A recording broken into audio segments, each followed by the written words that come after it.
Fala, meus amigos, beleza? Fernando Batista aqui. Estou passando aqui para indicar este livraço. Esse livraço aqui, O Deus Esquecido, de Francis Chan. O que é interessante aqui nesse livro aqui, ele vai fazer uma análise sobre o Espírito Santo. E ele vai mostrar algumas coisas que é muito interessante para nós. Primeiro, é comum a gente dizer que o Espírito Santo é a terceira pessoa da Trindade. E quando ele faz essa análise dessas passagens, ele vai nos trazer uma informação bastante interessante. Qual? Em nenhum texto bíblico diz que o Espírito Santo é a terceira pessoa da Trindade. Ele vai dizer que o Espírito Santo é Deus. Logo, não tem hierarquia de Deus Pai primeiro, Jesus segundo e o Espírito Santo terceiro.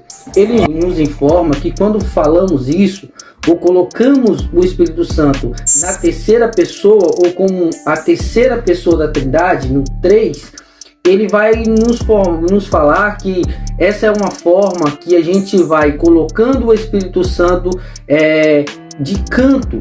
E o que é interessante é que ele vai falar: por acaso você sabe quem foi a terceira seleção que ganhou, que ficou em terceiro lugar na Copa do Mundo 4 anos atrás? Então ele vai fazer esse exercício e vai nos mostrar que quando nós colocamos o Espírito Santo na terceira pessoa da Trindade, a gente acaba colocando ele de canto. E os textos bíblicos nunca apresentam o Espírito Santo como a terceira pessoa. Isso quem faz é os exegetas. Quando a gente faz uma análise, a gente acaba colocando o Espírito Santo como a terceira pessoa da Trindade. E ele vai prosseguir dizendo: ora, se eu fosse o inimigo, o que eu faria para neutralizar o poder de Deus ou do Espírito Santo dentro da nossa comunidade? Eu colocaria o Espírito Santo na terceira pessoa, ou ia colocando ele de canto até as comunidades se esquecer do Espírito Santo.